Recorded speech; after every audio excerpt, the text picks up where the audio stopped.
శ్రీ క్షప్రసిద్ధ గణపతి స్వామిని నమో నమః. ప్రార్థన నమస్కారం సమర్పయామి.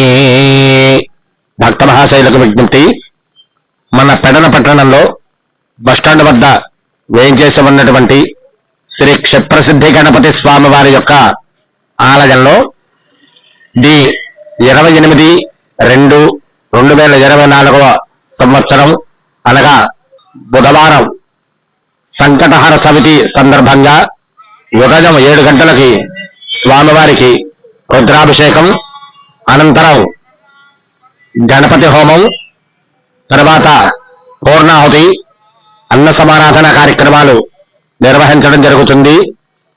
అలాగే ఆ రోజు సాయంత్రం 5 గంటలకి ప్రదోష కాలార్చన, అభిషేకం, అనంతరం స్వామివారికి నవనీతం అంటే వెన్నపూసతో స్వామివారికి విశేష అలంకారము నిర్వహించబడును. కావున భక్తులు 50 మంది కూడా ఈ కార్యక్రమాల్లో పాల్గొని స్వామివారిని దర్శించి తీర్థ ప్రసాదాలు స్వీకరించి తరించవలసిందిగా కోరుతున్నాం.